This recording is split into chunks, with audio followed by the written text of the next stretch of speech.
Welcome back to another video. Today, we will be going over the notes that came out about a week ago or so for Cars and Castles. Basically, the Megapatch that came right before the July season. It's like today's the 4th, so go maybe around 28? No, let's see. Anyway, I'm not gonna hurt myself with math right now. Probably it's fine if you guys comment below. But yeah. Now again, this is a late pack review. The pack again been out for about a week. But it has given me some time to look at matches that have been happening since then and kind of put together what's been going on. What exactly this patch, like, what has it brought?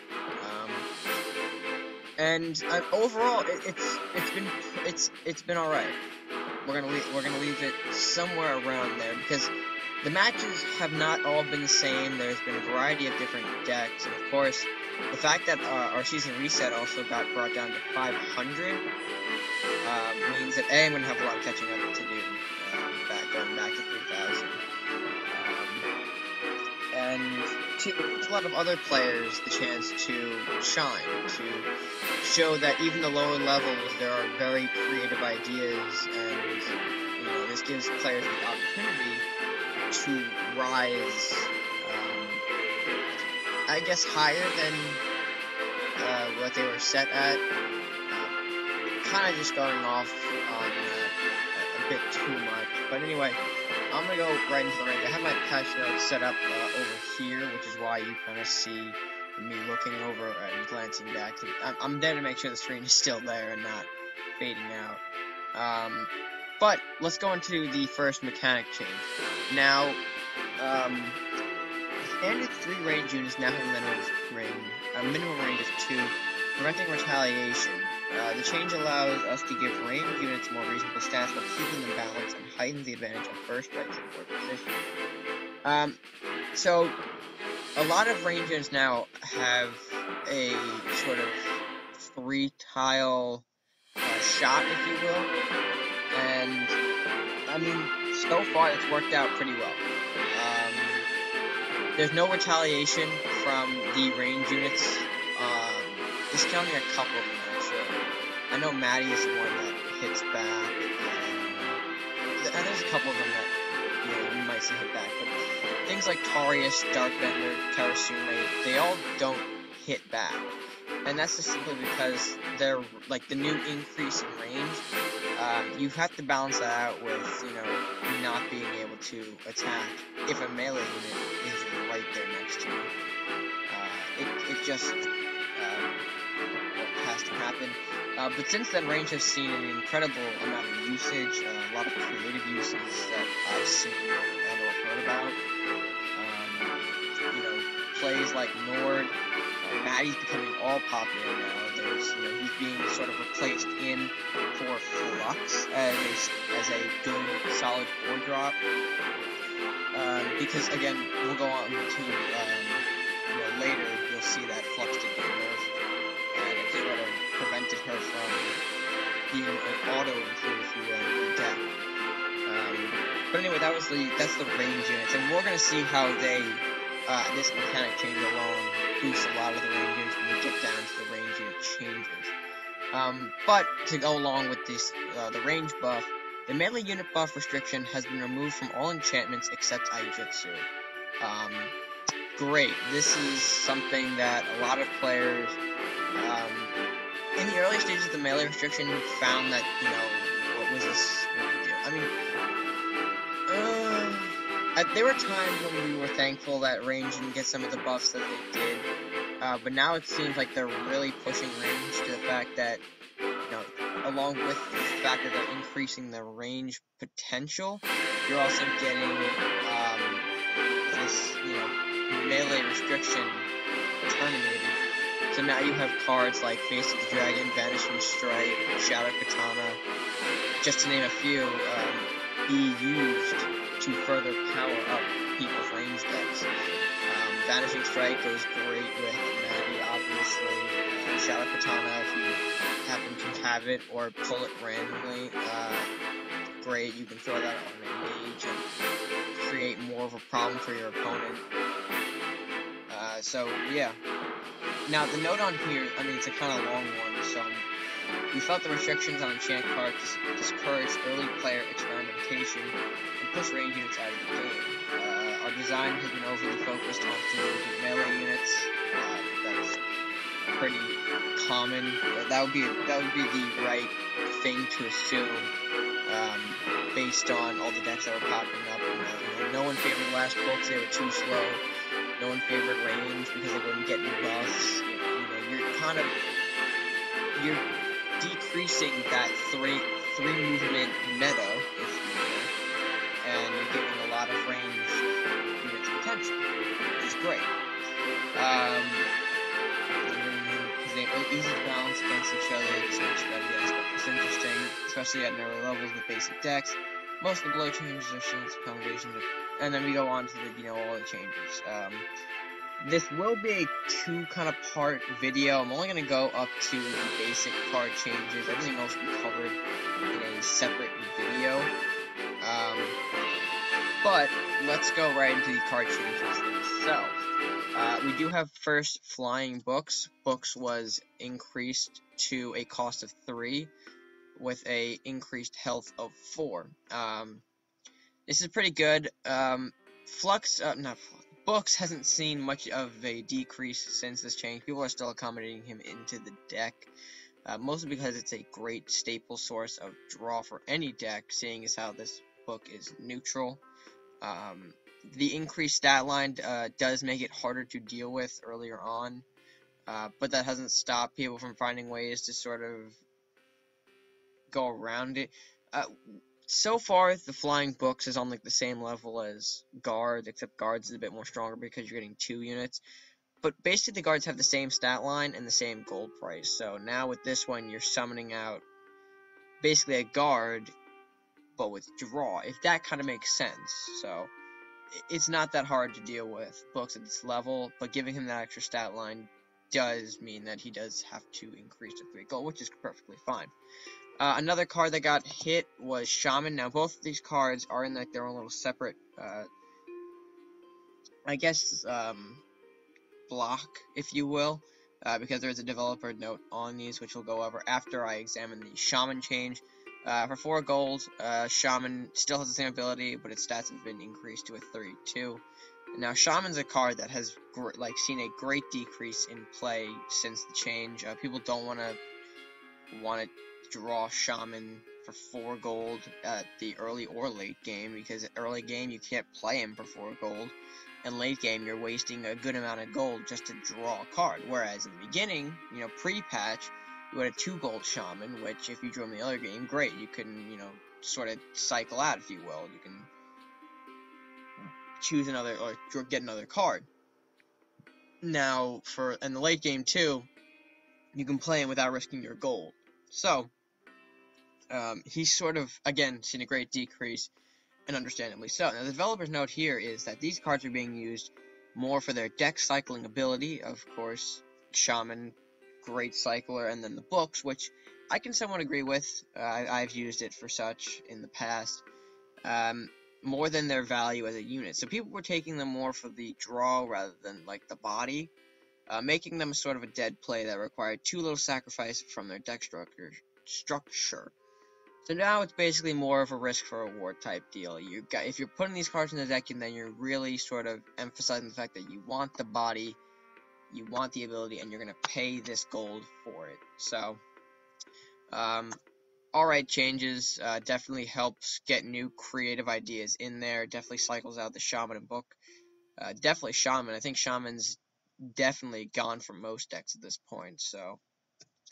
Moving on now, a lot of basic card changes to enhance the lower tier of gameplay, I think, and overall to boost the power of some basic cards. Now, first one we're going to hit is Wizard.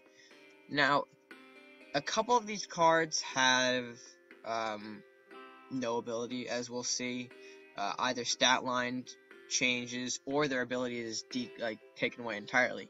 And the first example of that is Wizard. Wizard had his initiative proc damage ability taken away, you know, the 1 damage that he did when he popped up on the field.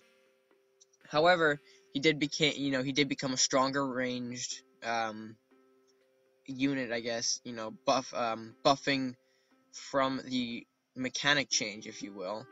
And he's sort of just simplified to a 2/3, you know, simplified as per the notes. And that's fair. Wizard was always, you know, that sort of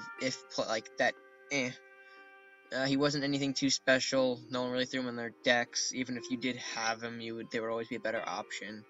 But now, seeing that Wizard can be pulled from Maddie, it's become somewhat more interesting.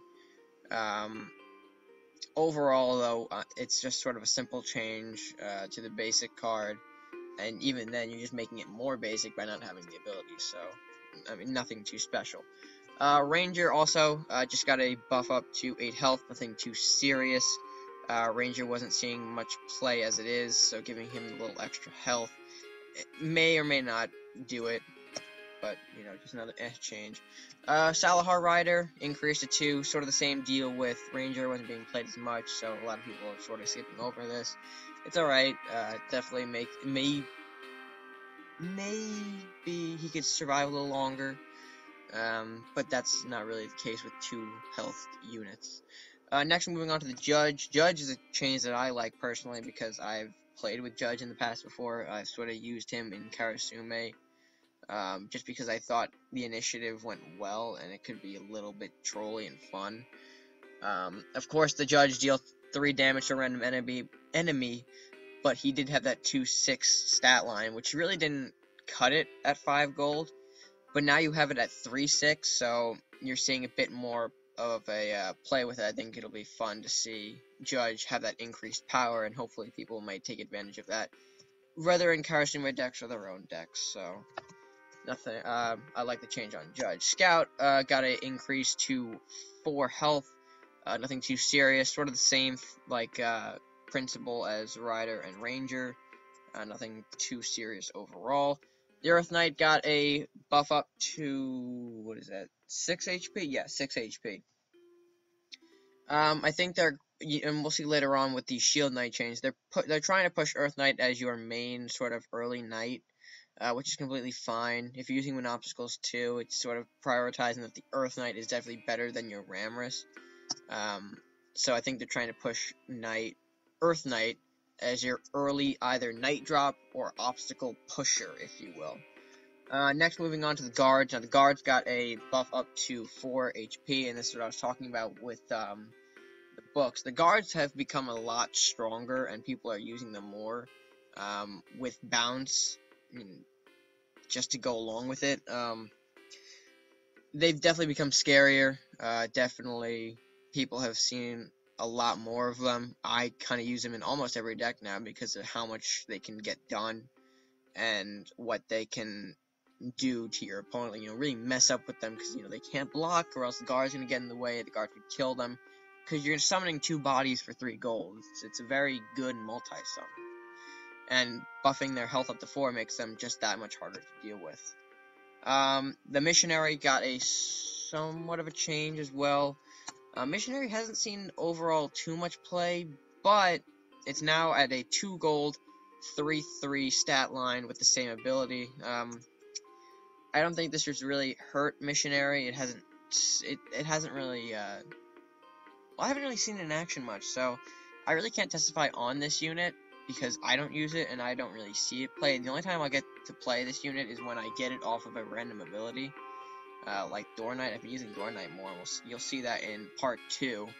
But yeah, I just think Missionary is that card that hasn't really gone anywhere because of this change. It's sort of like it stayed at the same place with the majority of the basic cards. Guardian got a, for 3 gold you're getting the same stat line as Flux previously had, but you have the ability taken away like Wizard, so it's become a simpler unit, which is alright. Some basic play, you need that simpler aspect to learn the game better. I think that's what Guardian does here. Moving on to Dragon Knight. Dragon Knight had a, let's see, increase to 5? Yeah, increase to 5 health. Nothing too serious. Dragon Knight wasn't seeing as much play. It has seen a bit more in Dragon Decks since this change, but overall, not much elsewhere. It wasn't really a Knight favorite because of its slowness. I mean, even with stables, that could be fixed, but you never know. It's true. It's just no one's really taking advantage of that Dragon Knight change as of now. So, Shield Knight. Here's what I was talking about with pushing Earth Knight. Shield Runner, Shield Knight is no longer Shield Knight. It is Shield Runner. A 2/5 unit without the Knight tag. Now, this is what I'm talking about. With Shield Knight, you would get a more aggressive body early on at 2 goals. But that was, you're not... Without the tag, there's a lot of things taken away from Shield Knight, or Shield Runner. He can't get Crusader buffs like Plea of the Righteous, stuff like that. He can't really do much. Like, he can't benefit from the Knights. No, because he does not have that Knight tag. And so I think that's what they're trying to do. They're pushing Earth Knight by sort of taking away your Shield Knight. It's still a good body, but, because of its loss of the Knight tag, it's become a severely weaker unit, in my opinion. So, Reckless Knight, on the topic of Knights, Am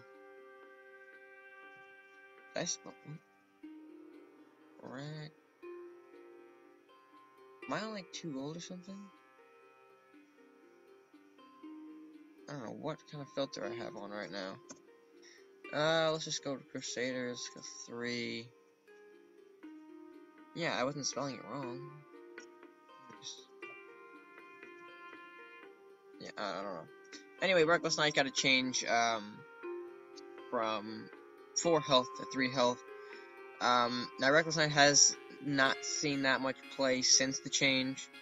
And even if he does, he sort of is that unit that will just make a hit, either for a Luminaris bomb or just die. So he's definitely seen a decrease in play. He isn't bad, but he just isn't that strong anymore, personally.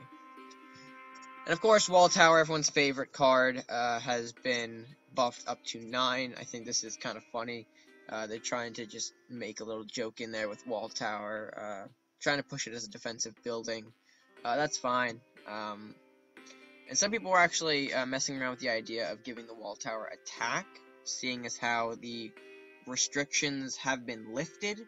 You can actually power up your Wall Tower with a Fear of Battle or some silly enchantment like that to give it some attacking power, which is hilarious.